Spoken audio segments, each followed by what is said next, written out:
Le magnésium intervient à de nombreux niveaux dans le corps et présente de nombreux bienfaits pour notre santé.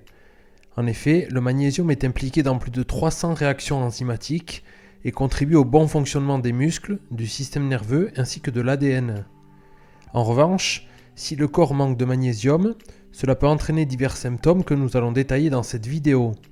Restez bien jusqu'à la fin où je vous dirai quelles sont les solutions, conseils et meilleures sources de magnésium pour éviter ce type de carence. Le premier type de symptôme d'une carence en magnésium est une fatigue chronique. En effet, le magnésium est essentiel à la production d'énergie dans le corps. En fait, il est fondamental pour la synthèse de l'adénosine triphosphate, aussi appelée ATP, la principale source d'énergie cellulaire. En cas de carence en magnésium, cela peut donc entraîner une diminution de la production d'ATP, ce qui peut se traduire par une sensation de fatigue et de faiblesse générale. D'autre part, le magnésium est également crucial pour le fonctionnement du système nerveux. Il agit comme un cofacteur dans la transmission des influx nerveux et aide à réguler l'activité des neurotransmetteurs. Une carence en magnésium va donc venir perturber cette fonction, entraîner une baisse de l'efficacité des transmissions nerveuses et par conséquent contribuer à la fatigue mentale et physique. Le deuxième type de symptômes sont des spasmes musculaires. Le magnésium est essentiel pour la régulation de la contraction musculaire. Il agit comme un cofacteur dans de nombreuses réactions enzymatiques qui contrôlent la libération et le relâchement du calcium dans les cellules musculaires. Et une carence en magnésium peut perturber cet équilibre et entraîner des contractions musculaires involontaires.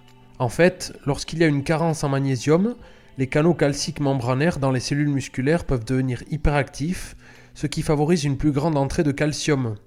Cela peut rendre les muscles plus susceptibles de se contracter de manière involontaire et entraîner ainsi des spasmes musculaires. Le troisième type de symptômes sont des palpitations au niveau des paupières. C'est un autre signe bien connu pouvant indiquer un manque de magnésium. Pourquoi ces palpitations ? Tout simplement parce que le magnésium est impliqué dans la régulation du système nerveux, y compris le système nerveux autonome qui contrôle les mouvements involontaires des muscles tels que ceux des paupières. Évidemment, il est important de noter que ces palpitations peuvent également être causées par d'autres facteurs comme le stress, la fatigue ou encore le manque de sommeil. Le quatrième type de symptômes sont des tensions et des douleurs musculaires. En fait, le magnésium est essentiel pour la relaxation musculaire. Il agit en antagoniste du calcium, un minéral qui favorise la contraction musculaire. Et lorsque le magnésium est insuffisant, le calcium peut prédominer, entraînant une contraction musculaire excessive et prolongée. Cela peut causer une sensation de tension et de raideur musculaire. L'autre chose à savoir, c'est qu'une carence en magnésium peut participer à l'installation d'une inflammation chronique dans le corps. En fait, le magnésium est impliqué dans la régulation des cytokines, des molécules qui jouent un rôle crucial dans la réponse inflammatoire. Malheureusement, une carence en magnésium peut déséquilibrer cette régulation, favorisant ainsi l'inflammation et entraînant des tensions et des douleurs musculaires. Le cinquième type de symptômes sont des problèmes de sommeil. En effet, le magnésium est un minéral important qui aide à réguler de nombreux processus dans notre corps, y compris notre cycle veille-sommeil. Lorsque nous avons une carence en magnésium, cela peut venir perturber le système nerveux qui contrôle notre niveau de relaxation et d'éveil et rendre difficile pour notre corps le fait de passer d'un état éveillé à un état de sommeil profond. D'autre part, on sait aussi que le magnésium est impliqué dans la régulation de certaines hormones du sommeil, comme la mélatonine, qui nous aide à nous endormir et à rester endormis. Une carence en magnésium peut donc perturber cette régulation et entraîner des troubles du sommeil. Le sixième type de symptôme est une irritabilité, une anxiété ou une dépression. En effet, le magnésium est impliqué dans la régulation des neurotransmetteurs, les substances chimiques du cerveau qui transmettent les signaux entre les cellules nerveuses. En particulier, le magnésium aide à réguler la libération de neurotransmetteurs comme le glutamate et le GABA. Un déséquilibre dans ces neurotransmetteurs, en raison d'une carence en magnésium, peut contribuer à l'irritabilité et à l'anxiété. Plusieurs études ont d'ailleurs déjà montré qu'en période de stress, nos ressources en magnésium s'épuisent et peuvent donc mener à une carence en magnésium, ce qui par la suite va engendrer encore plus de stress et encore plus d'anxiété. C'est pourquoi il est impératif de s'assurer que les stocks en magnésium sont adéquats durant les périodes d'effort et de stress pour régénérer les ressources en magnésium dans le corps durant ces périodes. Maintenant, qu'est-ce qui pourrait expliquer cette carence ? Eh bien, il y a différentes façons de se retrouver déficient en magnésium. Cela peut être dû par exemple à un problème de malabsorption. En effet, certaines conditions médicales comme la maladie cœliaque, la maladie de Crohn, le syndrome du côlon irritable, mais aussi le diabète de type 2 ou des problèmes rénaux peuvent affecter la capacité du corps à absorber efficacement le magnésium à partir des aliments. D'autre part, la prise de certains médicaments comme les diurétiques, les antihypertenseurs, les médicaments pour le cœur, les médicaments contre l'asthme ou encore les contraceptifs peuvent interférer directement avec le processus d'absorption du magnésium dans l'intestin, augmentant ainsi le risque de carence. L'autre explication est un régime alimentaire pauvre en magnésium. En effet, dans de nombreux pays, l'alimentation moderne est souvent riche en aliments transformés et pauvre en aliments contenant de bonnes quantités de magnésium. Mais ce manque de magnésium peut aussi s'expliquer par un appauvrissement des sols.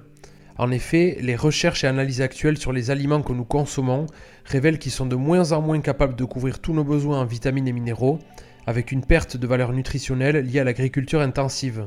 Or, des déficits même minimes, s'ils se poursuivent pendant des années, finissent par perturber le bon fonctionnement de l'organisme. Mais ce n'est pas tout. La caféine et l'alcool peuvent aussi augmenter l'excrétion du magnésium par les reins, ce qui peut contribuer à une carence chez les personnes qui consomment ces substances en excès. Enfin, il est aussi important de comprendre qu'une pratique sportive intensive, excessive voire compulsive, a également un impact sur les réserves de magnésium dans le corps, puisque cet excès de sport augmente encore plus les besoins, tant en qualité qu'en quantité, de l'ensemble des macro- et micronutriments, et ce d'autant plus que les objectifs sportifs sont importants. Maintenant, comment corriger ce type de carence ? La bonne nouvelle, c'est que vous pouvez mettre en place des actions simples pour garder un bon niveau de magnésium dans votre organisme. D'après l'ANSES, l'apport journalier recommandé chez l'homme adulte est de 380 mg par jour et pour les femmes adultes de 300 mg par jour. La solution la plus efficace pour atteindre cet apport journalier reste donc l'alimentation. Parmi les aliments les plus riches en magnésium, on retrouve le chocolat noir et le cacao. Le cacao en poudre pure, c'est-à-dire non sucré, peut contenir jusqu'à 500 mg de magnésium pour 100 g, soit vos apports en magnésium de la journée. A noter que le chocolat noir, en plus d'être riche en fer, est aussi une excellente source de magnésium avec jusqu'à 252 mg de magnésium pour 100 g. Par ailleurs, les autres aliments riches en magnésium sont les légumineuses ou les légumes secs, type haricots, lentilles, les oléagineux, type amandes, noisettes, noix du Brésil, l'ensemble des fruits et des légumes, notamment les légumes verts à feuilles, les céréales complètes, les fruits de mer, les poissons gras, mais également les algues alimentaires. Dans certains cas, un apport sous forme de compléments alimentaires peut être judicieux. Attention toutefois, tous les compléments alimentaires à base de magnésium ne se valent pas. Par exemple, le magnésium marin, devenu populaire ces dernières années, a une biodisponibilité assez faible pour l'organisme en plus d'avoir des effets laxatifs. Pour obtenir tous les bienfaits de ce minéral, privilégiez plutôt un magnésium bisglycinate hautement biodisponible par le corps humain, qui est la forme la mieux absorbée et considérée par de nombreuses études comme la meilleure forme de magnésium à prendre. Voilà pour cette vidéo qui, je l'espère, vous aura plu. N'hésitez pas à liker, à partager et à vous abonner pour ne manquer aucun prochain contenu. Merci pour votre écoute et votre attention. Moi je vous dis à très bientôt pour une nouvelle vidéo.